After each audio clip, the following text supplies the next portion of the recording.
Então, muito boa tarde ou boa noite, depende do lugar em que se encontra.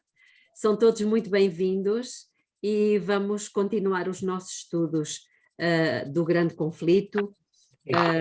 Vai ser a nossa 15ª palestra, podemos dizer assim, e antes mesmo de entrarmos no estudo, vamos fazer uma breve oração. Querido Deus e eterno Pai que está nos céus, estamos aqui, Senhor, muito agradecidos, porque a sua misericórdia por nós é muito grande. Nós sabemos que estamos a viver em tempos muito interessantes e muito importantes também. O Senhor nos escolheu exatamente para viver nesta altura, mas para que neste momento nós possamos ser as suas fiéis testemunhas. E por isso aqui estamos disponíveis para que o Senhor fale conosco, nos instrua e nos ajude na nossa preparação para o tempo que se avizinha, que é um tempo cheio de desafios. Que o seu Espírito seja o nosso professor, em nome de Jesus. Amém. Amém. Sim. Ok, então tínhamos ficado no parágrafo 8, não é? Tínhamos visto relativamente a quatro passagens das Escrituras que são sinónimas umas das outras, não sei se recordam. Estamos a falar de Daniel 8:14, Daniel 7:13, Malaquias 3, 1-3 e Mateus 25, particularmente o verso 6. Mas então diz-nos aqui o parágrafo 9. A vinda de Jesus ao lugar santíssimo, como nosso sumo sacerdote para a purificação do santuário, a que se faz referência em Daniel, capítulo 8, verso 14, a vinda do Filho do Homem ao ancião de dias, conforme se acha em Daniel 7, versículo 13, e a vinda do Senhor ao seu templo, predita por Malaquias, são descrições do mesmo acontecimento. E isto é também representado pela vinda do esposo ao casamento descrita por Jesus na parábola das 10 virgens de Mateus 25. Portanto, temos aqui uma palavra que se repete, não sei se já repararam. A vinda, a vinda, a vinda. A vinda de Jesus ao Santíssimo, a vinda de Jesus ao Ancião de Dias, a vinda do Senhor ao seu templo e a vinda do noivo na parábola das virgens. Mas depois diz-nos assim, a proclamação, aí vem o noivo ou o esposo, foi feita, desculpem, eu gostava que ainda lêssemos, nós lemos o parágrafo 9, mas eu gostaria que lêssemos o final do parágrafo 8, que diz assim, esta vinda e a vinda do Senhor ao seu templo são acontecimentos distintos e separados. Então, existe uma outra vinda? Sim, existe. E ela encontra-se em Judas, no livro de Judas, versículo 14 e 15, que diz assim, eis que é vindo, novamente a palavrinha, é vindo o Senhor com milhares dos seus santos, para fazer juízo contra todos e condenar entre eles todos os ímpios, por todas as suas obras de impiedade. Então, esta passagem, como diz aqui, de Judas 14 e 15, não é a mesma vinda de Daniel 8:14, Daniel 7:13, Malaquias 3 e Mateus 25. Estamos a perceber? Isto é importante para nós percebermos que a de Judas ela se refere à segunda vinda de Jesus, ou até talvez à terceira.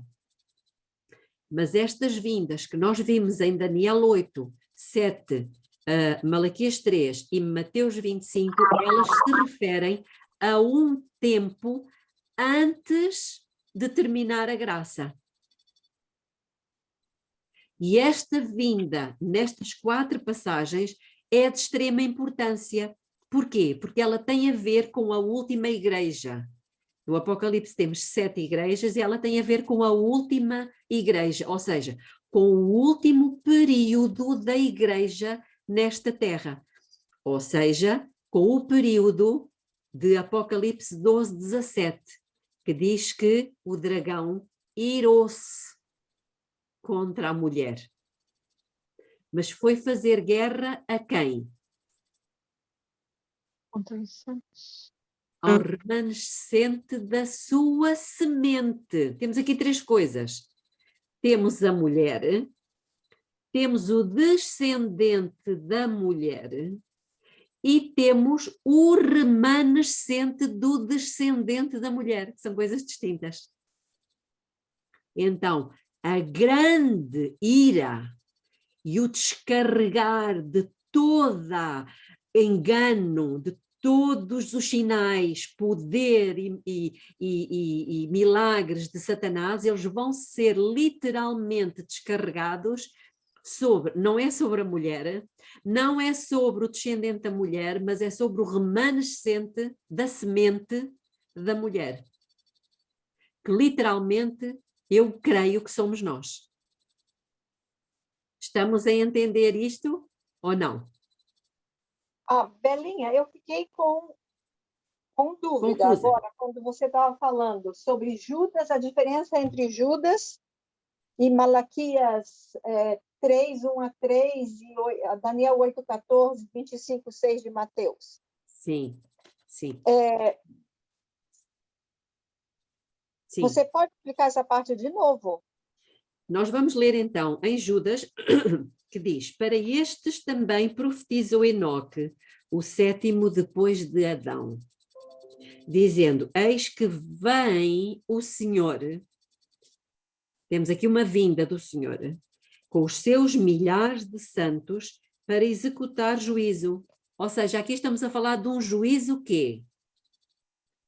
Executivo. É diferente daquele em que nós estamos a viver neste momento, que é aquele que começou quando o filho do homem foi ao ancião de dias, que é a mesma coisa de quando ele entrou para purificar o santuário, que é a mesma coisa que Malaquias descreve, que ele vem como purificador da prata e do ouro. E também Mateus, na parábola das virgens, quando se ouviu o grito, aí vem o esposo. Estas 4 passagens referem-se a que período? A partir de 1844. Enquanto que esta de Judas, já não. Eu vou ler o versículo 15. Para executar juízo sobre todos e convencer a todos os ímpios de todas as obras de impiedade que impiamente cometeram e de todas as duras palavras que ímpios pecadores contra ele proferiram. Então, esta vinda do Senhor de Judas, qual é essa vinda? Está-se a referir a quê?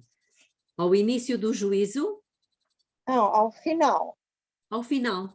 Portanto, quando vai ser executado o juízo sobre toda a má obra. Ok, mas no começo quando cita o versículo,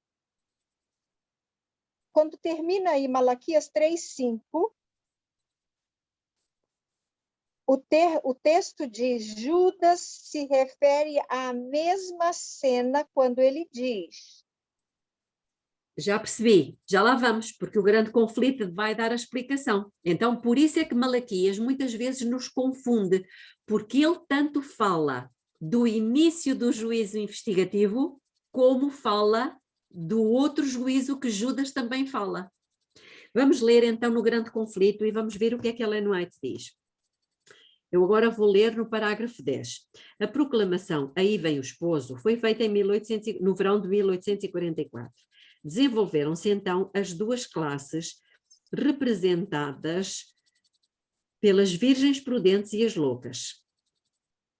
Uma classe que aguardava com alegria o aparecimento do Senhor e que estivera diligentemente preparando-se para o encontrar. Outra classe que, influenciada pelo medo e agindo por um impulso de momento, se satisfizera com a teoria da verdade, mas estava destituída da graça de Deus. Na parábola, quando o esposo veio, cá está a palavrinha novamente, As que estavam preparadas entraram com ele para as bodas. Não estamos a falar da ceia das bodas, que essa ainda não aconteceu. Nós, neste momento, estamos a ir aonde? No Santíssimo. Às bodas. Nós fomos convidados para irmos às bodas. E como já falámos aqui, as bodas acontecem no céu, mas nós estamos na terra. Então, como é que podemos ir às bodas? Não podemos. Pela fé. Pela fé, já tínhamos falado isso e nós vamos ler isso daqui a pouco. Então diz na parábola, quando o esposo veio, as que estavam preparadas entraram com ele para as bodas. Ok, isto foi, como nós já vimos, no verão de 1844. A partir dessa data, todos aqueles que aceitaram o convite, todos aqueles que foram convidados para as bodas, entraram na sala nupcial e estão participando das bodas, que é sinónimo de juízo investigativo, que é sinónimo de purificação do santuário, que é sinónimo de casamento. Estamos todos a compreender, são conceitos que às vezes nós temos alguma dificuldade em conciliar. Continuando, a vinda do esposo aqui referida ocorre antes das bodas. Por que é que ocorre antes? Porque quando se ouve o grito, aí vem o esposo, as bodas ainda não começaram. Quando é que elas começam? Quando elas entram. O casamento representa, aqui temos a representação, representa a recepção do reino por parte de Jesus. A Santa Cidade, a Nova Jerusalém, que é a capital, representa o reino. É chamada a esposa, a mulher do Cordeiro. Disse o anjo a João: vem mostrar-te-ei a esposa, a mulher do Cordeiro. E levou-me em espírito, diz o profeta, e mostrou-me a grande cidade, a Santa Jerusalém, que de Deus descia do céu. Claramente, pois, a esposa representa a Santa Cidade. E as virgens de Mateus 25, que saem ao encontro do esposo, são símbolo de quê? Da igreja. No Apocalipse é dito que o povo de Deus são os quê? Os que Convidados. Exatamente. São os convidados à ceia das bodas. Estamos a ver aqui, uma coisa são bodas e outra coisa é a ceia das bodas. Se são convidados, não podem ser também representados pela esposa. Então nós somos o quê neste momento? Nós somos convidados. Conforme foi declarado pelo profeta Daniel, receberá o ancião de dias no céu o domínio e a honra e o reino. Receberá a Nova Jerusalém, a capital do seu reino, adereçada como uma esposa ataviada para o seu marido. Tendo recebido o reino, ele virá em glória como o Rei dos Reis e Senhor dos Senhores para a redenção do seu povo, que deve assentar-se com Abraão, Isaque e Jacó à sua mesa no seu reino, a fim de participar de quê? Da ceia das bodas do Cordeiro, que encontramos em Apocalipse 19, 9, que é diferente de Apocalipse 19, 17, que é a grande ceia de Deus. Mas em relação àquilo que a Alice estava a questionar há pouco, eu gostava agora que lêssemos o parágrafo 8, que nós não lemos. Então vamos ver. Além da vinda do Senhor ao seu templo, vou fazer aqui novamente uma pausa, que eu sei que isto são conceitos que não são muito fáceis.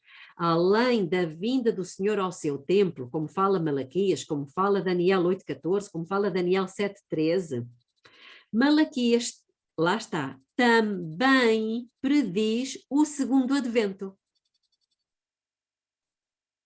Alice, estamos a ver aqui duas vindas. Uma foi quando Jesus no céu foi ao ancião de dias, ou seja, saiu do santo e entrou no santíssimo, para começar o casamento, para começar o julgamento, para começar a purificação, são tudo sinónimos. Mas Malaquias, além de falar sobre esta ida de Jesus ao seu templo repentinamente, lembrem-se que Malaquias diz, de repente virá o Senhor ao seu templo, esta palavrinha é importante, ele também prediz o segundo advento, a sua vinda para a execução de quê? Do juízo. Então temos aqui dois juízos, o investigativo e o executivo, de que fala Judas, 14 e 15. Alguma dúvida? Estamos todos a conseguir acompanhar? Ou alguma dúvida? Eu gostava que os irmãos se manifestassem porque isto é um assunto importante e não pode ficar dúvidas. Eu digo-vos, quando eu percebi isto aqui a estudar o grande conflito, irmãos, fez-se luz na minha mente e eu vi, eu andei 40 anos enganada, porque eu pensava que nós éramos a virgem, a esposa, eu pensava que a ceia era a mesma coisa das bodas e eram acontecimentos ao mesmo tempo e não é. Então vamos continuar o parágrafo. Portanto, Malaquias prediz o segundo advento e a sua vinda para a execução do juízo nestas palavras: achegar-me-ei a vós para juízo. Serei uma testemunha veloz contra os feiticeiros, e contra os adúlteros, e contra os que juram falsamente, e contra os que defraudam o jornaleiro e pervertem o direito da viúva e do órfão e do estrangeiro, e não me temem, diz o Senhor dos Exércitos. À mesma cena se refere Judas, cá temos nós. Estão a perceber, irmãos? Então, Malaquias 3:5 não é Malaquias 3:1-3. Os versículos 1-3, eles referem-se a uma época específica, onde nós estamos neste momento, em que Jesus está a fazer o quê? A fazer-nos, a deixar-nos passar pelas provas, pelo fogo. Para quê? Porque é nas provas que nós vemos que tipo de caráter é que nós temos, ou seja, vemos que ainda temos alguns defeitos, que ainda persistimos em certas coisas, na teimosia, na justiça própria, percebem, irmãos? Não é fácil nós reconhecermos isso, mas Deus permite a prova para nós vermos, olha, afinal eu pensava que tinha uma grande fé e com esta prova eu estou a ver que afinal não tenho fé nenhuma. E é nas provas que nós conseguimos ver que nós não temos paciência. Nós perdemos a paciência, levantamos a voz com muita facilidade. Enquanto que Jesus era manso, nós por vezes com a prova nós tornamo-nos bravos. E muitas vezes manifesta-se o que é hipocrisia. Percebem? A falsa modéstia é na prova. Mas Deus, ele traz a prova não é para nos condenar, é para que na prova eu consiga ver aquilo que eu ainda não tinha visto e colaborando com Deus e aproveitando, irmãos, escutem isto, e aproveitando a graça que ainda está disponível, eu possa vencer esses defeitos. Amém.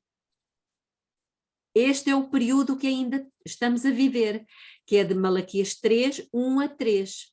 Porque Deus sabe que vai vir um outro período do juízo.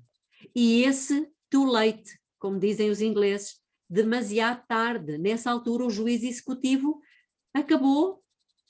Quem se purificou, purificou. Quem ainda tem defeitos já não tem hipótese de os purificar. Porquê?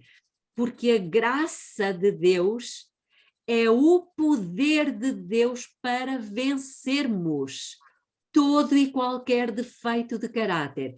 E esse poder, como é que se chama?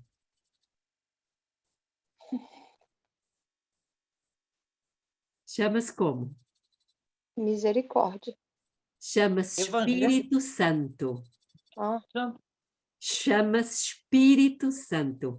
E o desejado de todas as nações diz: Cristo deu o seu Espírito como um poder divino para vencer toda a tendência hereditária e cultivada para o mal e gravar o seu caráter na sua igreja. Então, irmãos, nós estamos em tempo de graça, significa que nós estamos em tempo em que o poder de Deus ainda está disponível. E, irmãos, se Deus ainda tem esse poder disponível, que é o seu Espírito, para nós vencermos toda a tendência hereditária, não temos desculpa de dizer que herdamos isto do pai ou da mãe ou do avô ou da avó. Não temos desculpa. Porque o poder do Espírito Santo é maior do que qualquer herança ou do que qualquer defeito que nós tínhamos adquirido ao longo dos anos. E se nós não aproveitamos esse poder agora, estamos literalmente a desprezar o Espírito Santo. E nada, nem ninguém, nunca mais nos conseguirá convencer do pecado. Porque quem nos convence do pecado é o Espírito Santo. Entendemos porque é que se diz que é tempo de graça? Por falar nisso, podemos abrir no livro de Hebreus. Nós estudamos há pouco tempo o livro de Hebreus e vamos ao capítulo 4.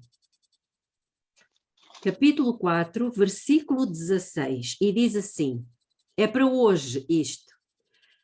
Cheguemo-nos, pois, como? Confiadamente. Confiadamente, com confiança. Hoje, irmãos, cheguemo-nos com confiança ao trono de quê? Da graça. Da graça. Para que recebamos quê? Misericórdia e achemos graça, a fim de sermos socorridos no momento oportuno. Ou seja, o que Deus está a dizer é, vocês estão ainda em tempo em que o Espírito, que é o poder para vencer o pecado, está disponível. E sabem por que é que ele está disponível? Porque nós temos um intercessor que está no céu, no lugar santíssimo. Vamos abrir agora rapidamente no livro dos Atos dos Apóstolos, capítulo 2. Este tempo que Pedro aplicou ao tempo dele, mas que continua a estender-se até aos nossos dias. Atos dos Apóstolos, capítulo 2. Já estamos todos? Sim. Versículo 33.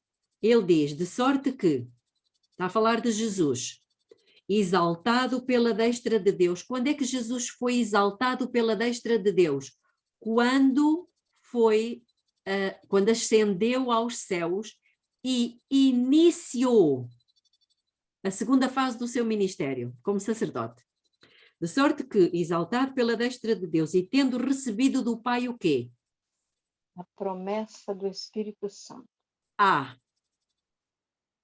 Quando Jesus recebeu, que ele foi ungido, lembram-se? No céu, ele foi ungido.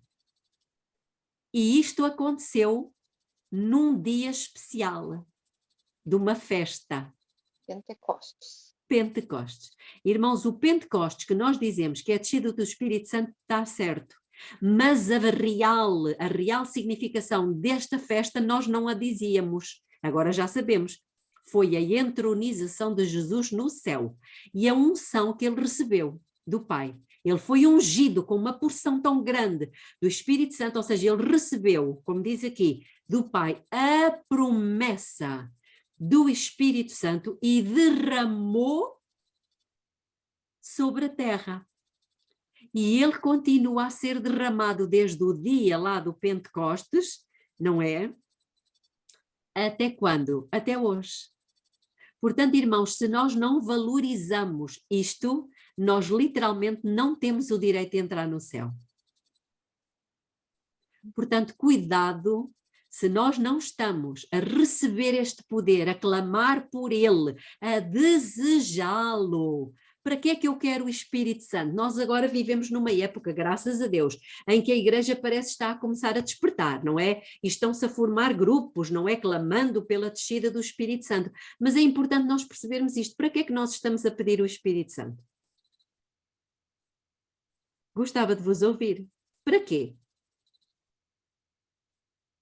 Sim, porque nós estamos a pedir ao Pai. Para proclamar. Deixar de pecar. Eu ouvi alguém, a irmã Marinês, parecia que estava a querer dizer qualquer coisa. Sim? Não. Para proclamar. Abrir o seu micro, irmã.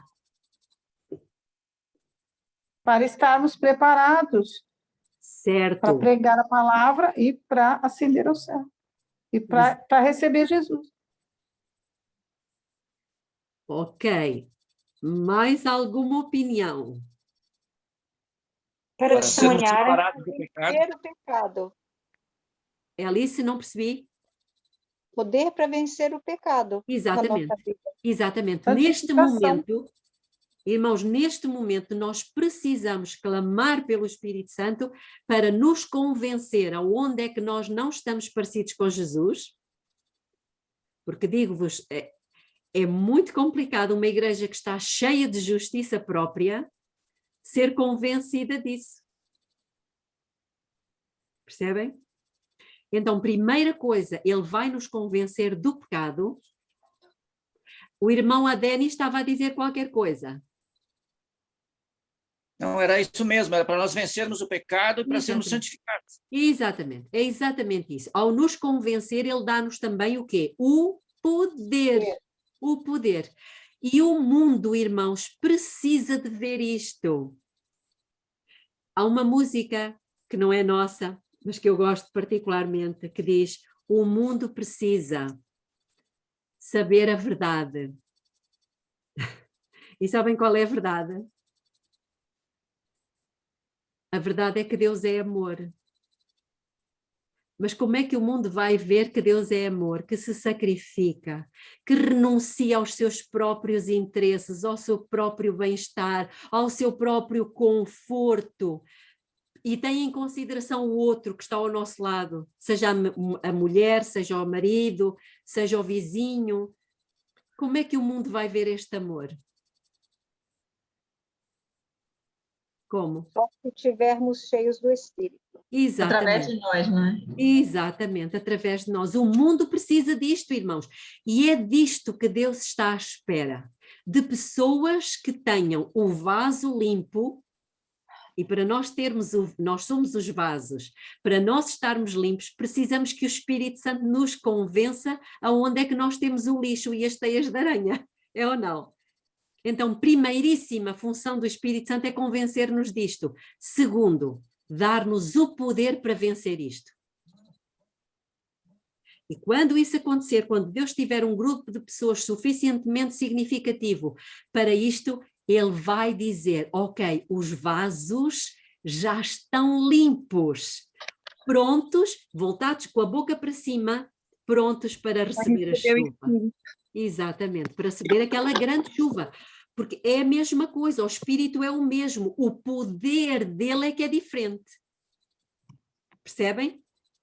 Porque se Deus neste momento derramasse sobre nós o poder da chuva serôdia, ou seja, aquele poder do Espírito Santo que nos vai capacitar a fazer milagres, a esmagadora maioria de nós ficava inchado de orgulho e vaidade por conseguirmos fazer coisas que os outros não conseguem. E não pode ser assim. Estes vasos têm que ser absolutamente humildes. Humildes. E se tivermos que ser presos, ainda hoje eu pregava na igreja exatamente isso, acerca dos 2 cercos. Se tivermos que ser presos e acorrentados, como foram os nossos irmãos nos Estados Unidos quando saiu pela primeira vez as leis dominicais, se tivermos que passar por isso, nós passaremos com alegria, sem murmuração. Temos um grande problema, nós queixamos-nos de tudo. Se está sol é porque está sol, se está frio é porque está frio, se aquele irmão me fez isto é porque fez isto. Irmãos, nós estamos permanentemente a murmurar. Como é que nós podemos receber a chuva seródia ainda assim? Percebem? Então, quando nós tivermos este entendimento, e nós já estamos a ter, pela graça de Deus, nós trataremos de colaborar com Deus, não é? Para podermos receber a chuva. Ok, alguma dúvida até agora? Não, pronto. Então, é para esta ceia, ou melhor, é para esta ceia das bodas que Deus nos quer levar. Mas neste momento estamos na preparação, e essa preparação passa precisamente por, como é que é dizer, portanto, tomar posse deste poder que ainda está disponível. E pedi-lo. Não é fácil. Não é fácil porquê? Porque ninguém gosta de ver os seus próprios defeitos. Não gostamos de ver arrugas. Não gostamos de ver a nossa falsa modéstia. Não é? Quantas vezes nós até dizemos que ajudamos tantas pessoas e não sei o quê. Irmãos, isso é falsa modéstia. Para que é que nós vamos dizer que fazemos isto e fazemos aquilo? Para quê? O que é que Deus diz? Não é que a mão direita não sabe o que faz a esquerda? O que é que estamos à procura? Estamos à procura de aplausos? De glória? Como? É verdade. É verdade, irmãos. Portanto, temos mesmo que limpar o vaso. Ok, então vamos para o parágrafo 11. A proclamação "Aí vem o esposo", feita no verão de 1844, levou milhares de pessoas a esperar o imediato advento do Senhor. No tempo indicado, o esposo veio, não para a terra, como o povo esperava, mas ao ancião de dias no céu, às bodas, cá está, às bodas, à recepção do seu reino. As que estavam preparadas entraram com ele para as bodas e fechou-se a porta. Elas não deveriam estar presentes em pessoa nas bodas. Aqui temos, irmãos, como eu já disse há pouco, as bodas acontecem no céu e nós estamos na terra. Por isso é que este capítulo 24 é tão importante. Para mim foi extremamente significativo quando eu, há uns anos atrás, compreendi isto. Portanto, elas não deveriam estar presentes em pessoa nas bodas, pois que estas ocorrem no céu, ao passo que elas estão na terra. Os seguidores de Cristo devem esperar o seu Senhor quando houver de voltar das bodas. Isto encontra-se em Lucas 12:36. Já repararam? Nós temos que estar com os nossos lombos cingidos e as nossas candeias acesas e ser como aqueles homens que esperam o seu Senhor quando houver de voltar das bodas. Lucas 12. Então, quando Jesus voltar, ele vem de onde? Podem abrir os vossos micros.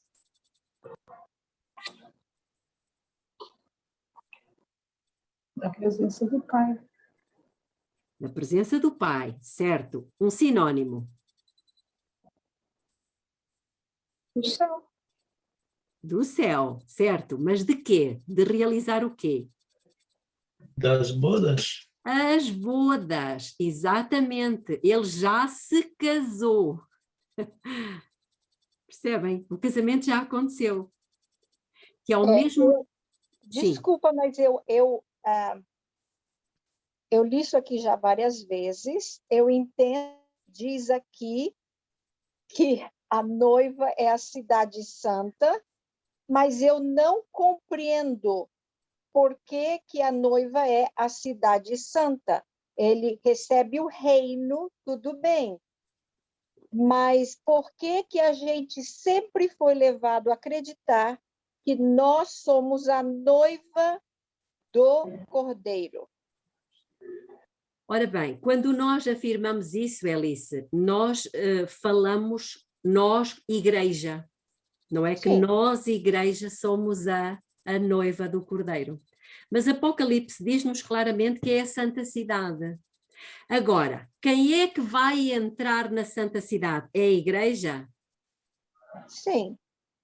É a igreja, mas é o remanescente. Por quê? Por isso é que tem que ser feito um julgamento. Porque nem todos os que estão na sala nupcial vão ser aceites. Por quê? Porque nem todos têm o quê? As vestes. Exatamente. Portanto, existem muitas... Não sei se a Celeste queres dizer alguma coisa, Celeste? Eu ia só dizer que na sala nupcial havia lá uma pessoa que não tinha as vestes, por isso ela foi expulsa. Realmente, a Santa Cidade, sem pessoas, não tem grande valor. E o que é o reino? O reino é o quê? São pessoas que foram usurpadas. O reino, como nós sabemos, no início, Deus tinha dado a Adão o domínio sobre a terra, não foi? Deus disse que ele iria dominar sobre os peixes do mar, sobre as aves do céu, sobre tudo. Ou seja, o rei, entre aspas, deste planeta era quem? Era Adão. Adão. Ao ele ter pecado, o que é que ele fez? Ele passou o seu direito de soberania para Satanás. E Satanás aproveitou, na boa, tranquilamente. Por isso ele diz em Lucas 4, a Jesus, nós sabemos disto, não é? Mas podemos ler rapidamente. Na altura da tentação, o que é que ele diz a Jesus? Fala aqui de uma coisa importante. Darei todos os reinos. Exatamente, dar-te-ei toda a autoridade e a glória destes reinos, porque a mim me foi entregue. E a dou a quem quer. Ele é mentiroso, é ou não? Sim. Mas ele aqui não estava a mentir, ele aqui estava a dizer a verdade. Adão deu-lhe de mão beijada o reino deste mundo, mas agora estamos a falar dos reinos do mundo todo, que é disto que se trata. E o que é que aconteceu? Era necessário que viesse alguém para tirar o reino ao usurpador, porque ele não é o legítimo rei, Satanás não é o legítimo representante deste planeta, pois não? Não. Então, Jesus na cruz, o que é que ele fez? Vamos ler em Daniel, vamos dar um saltinho ao livro de Daniel. Jesus, ao vir, ele fez o quê? Ele conquistou de novo, ou melhor, tirou o poder a Satanás. Por isso é que Jesus diz, em João... Como? É por isso que Jesus disse que todo o poder me é dado no céu e na terra? Exatamente. E ele também diz em João capítulo 12, agora será expulso o príncipe deste mundo. Então, mas ele não tinha já sido expulso do céu? Mas não da terra. Como é que me explicam isto? Foi expulso do céu, mas não da terra. Não da terra, é. Ele da terra ainda não foi, porque ele está cá. Porque ele ainda tinha lugar, ele ainda tinha assento no céu, digamos assim, porque ele como? tinha... Ele tinha assento nos concílios do céu como representante do planeta Terra, ou seja, dos reinos deste mundo. Entendem? Então, quando Jesus diz que está para ser levantado da terra e nessa altura seria expulso o príncipe deste mundo, ele está-se a referir que nunca mais, a partir da morte de Cristo na cruz e da sua ressurreição, nunca mais o planeta Terra iria ter como representante Satanás.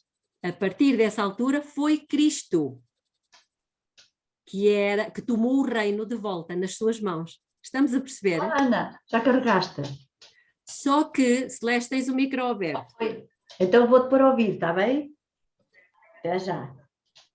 Celeste, tens o micro aberto. Desculpa. Já agora, antes de abrirmos Daniel, não desmarquem o livro de Daniel, vamos àquele verso que eu estava a citar agora, que está em João, capítulo 12. Eu citei, mas não o li. E para quem está a tomar notas, se quiser tomar nota, encontra-se João, capítulo 12, versículo 31 a 33. E diz assim: agora é o juízo deste mundo. Agora será expulso o príncipe deste mundo. Será expulso. Porque Jesus ainda estava vivo e só depois da sua morte e ressurreição. Quando ele venceu a morte, ele finalmente ficou provado que quem tinha o direito ao reino não era Satanás, era Jesus. E ele continua: e eu, quando for levantado da terra, todos atrairei a mim. Isto dizia significando de que modo havia de morrer. Não sei se todos sabem aqui esta expressão, ser levantado da terra, o que é que significa? As pessoas não eram crucificadas na vertical, elas eram crucificadas na horizontal, ou seja, a cruz era colocada no chão. E as pessoas eram deitadas na cruz e era pregado os pés e as mãos. E aqui na base da cruz era aberto um buraco no chão. Depois da pessoa estar pregada à cruz, a cruz era levantada e entrava naquele buraco. Rasgava muitas vezes as mãos e os pés. É horrível. E por isso a expressão ser levantado da terra significava ser crucificado. E, portanto, é isto que Jesus está aqui a dizer. Quando isto aconteceu, Satanás foi expulso. E já lá vamos em Apocalipse, já agora que estamos a falar nisto. Apocalipse capítulo 12 é o...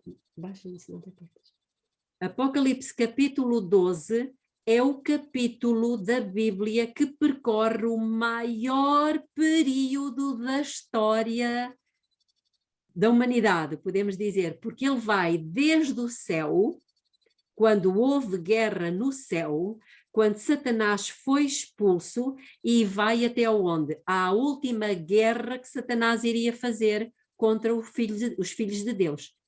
Portanto, percorre desde o céu, Velho Testamento todo, Novo Testamento todo, até o final. Bom, mas eu antes disso, antes de irmos a Apocalipse 12, eu gostava de, como eu disse há pouco, que abrissem em Daniel, no capítulo 7.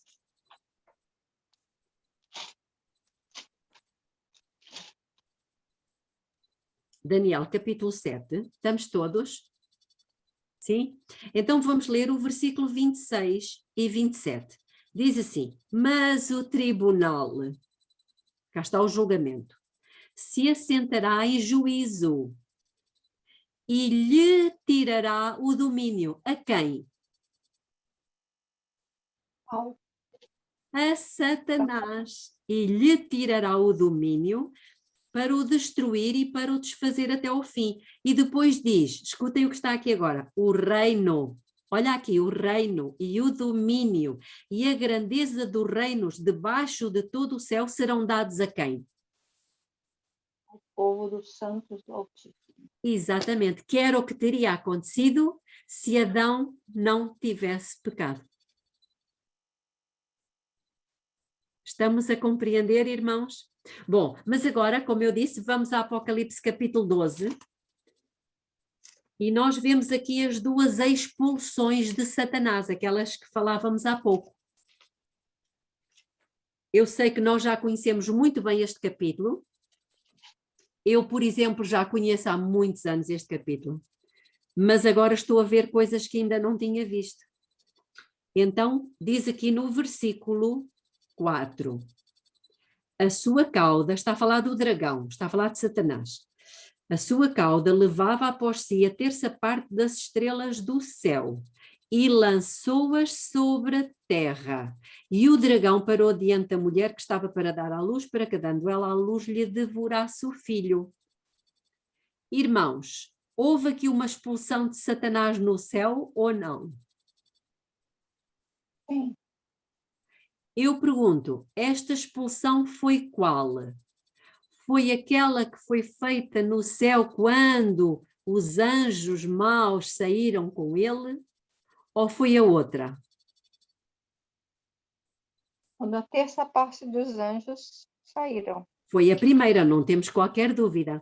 Mas reparem que depois nós temos outra aqui no versículo 9, que não é a mesma.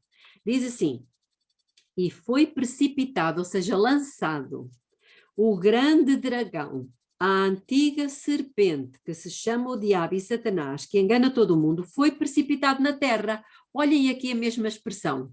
Precipitado na terra e os seus anjos foram precipitados com ele. Pergunto, esta refere-se a qual expulsão? Depois da morte de Jesus e ressurreição. Como é que o irmão sabe? Porque dali para frente ele não podia voltar ao céu. Mas onde é que isso está escrito, irmão Dirceu?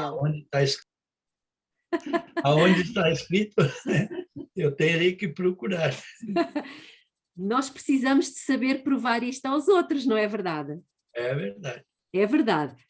Vamos todos fixar os nossos olhos no versículo 9 e vamos dar a resposta. A resposta está certa, ou seja, foi a segunda expulsão. Mas provem-me. Faz-te conta que eu sou uma professora e agora pergunto, porquê? Justifica a tua resposta.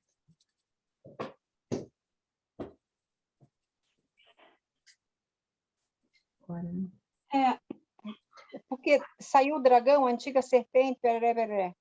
Exatamente, porque o chama de antiga serpente. Então já tinha acontecido o pecado no Éden, porque ele já não é chamado só de dragão, é chamado de antiga serpente. Percebem? Estão a ver aqui as duas expulsões? A primeira foi antes de haver seres humanos na Terra, portanto, vamos falar assim, vamos falar desta forma, e a segunda foi quando? Quando Jesus foi crucificado. Por isso é-lhe chamada a antiga serpente, porque já tinha acontecido a formação de Adão e Eva, a criação de Adão e Eva, o pecado, e ele já tinha se escondido atrás da serpente. Estamos a perceber ou não? Sim. Se temos mais dúvidas, vamos continuar. Quando isto aconteceu, ou seja, o versículo 9 refere-se literalmente a quê? Ajudem-me. O versículo 9, a que momento da história? A morte e o... Certo, a morte e a ressurreição de Jesus, certo. Agora, irmãos, não esqueçam isto. Tomem nota disto nas vossas Bíblias, porque um dia podemos precisar de explicar isto aos outros. Um dia muito próximo. Reparem o que diz o versículo 10. Então, ouvi uma grande voz no céu. Ou seja, irmãos, quando na terra o Senhor Jesus foi crucificado, morreu, foi sepultado e ressuscitou, no céu, o que é que se ouviu? Uma grande voz que dizia assim: agora é chegada a salvação e o poder e o quê? E o reino. E o reino, irmãos. Cá está, os anjos perceberam que o reino tinha sido tirado das mãos de Satanás e tinha passado para as mãos de Jesus Cristo. Estão a ver aqui? E o reino do nosso Deus e a autoridade do seu Cristo, porque já foi lançado fora o acusador dos nossos irmãos. Irmãos, todo aquele que acusar o seu irmão, todo aquele que acusa o seu irmão está a dizer que é semente de quem? Que é descendente da serpente. Cuidado com as acusações. E muitas vezes há aqueles que vão por trás, não é? E buzinam coisas aos ouvidos de outros. Cuidado, cuidado. Vamos a continuar, porque já foi lançado fora o acusador dos nossos irmãos. Foi lançado fora de onde? Do céu. Está incompleto. Não. Das idas ao céu. Dos concílios do céu, exatamente. Dos concílios. Entenda, irmãos? Aqueles concílios a que Satanás ia indevidamente para acusar. A partir do momento em que Jesus morre e ressuscita, ele nunca mais pôde fazer isto. E ficou confinado aqui à terra. Mas vamos ver. Lançado fora o acusador dos nossos irmãos, o qual diante do nosso Deus os acusava de dia e de noite. Versículo 12, vamos saltar o 11. Pelo que alegrai-vos, ó céus, e vós que neles habitais. Houve uma alegria extraordinária no céu, com a morte e com a ressurreição de Jesus. Mas, ai, da terra e do mar. O que é que isto quer dizer? Porque o diabo está aqui.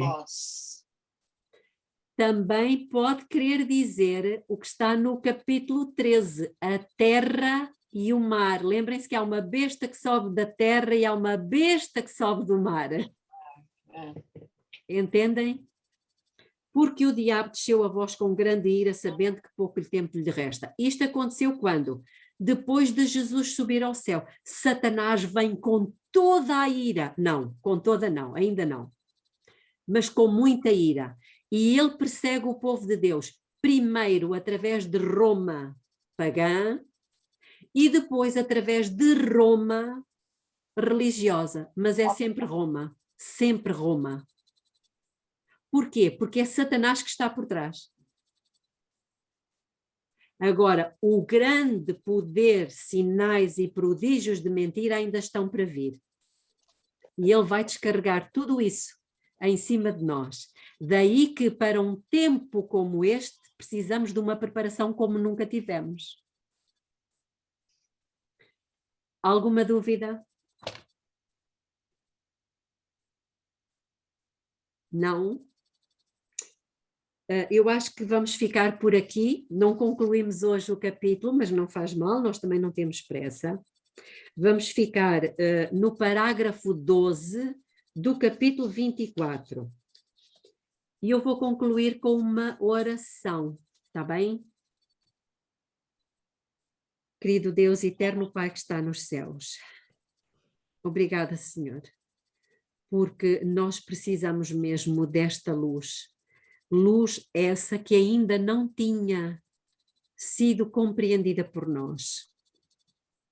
Que o Senhor continue a abençoar cada um de nós que aqui está, sobretudo com o poder que nós necessitamos para vencer o pecado. Precisamos, Pai, de ser vasos de honra, vasos limpos, vasos puros, para que o Senhor possa usar para a sua glória. Obrigada, Pai, por estes momentos que aqui passamos, em nome de Jesus. Amém. Amém. Amém. Temos uns minutinhos para considerações, não é, Alice?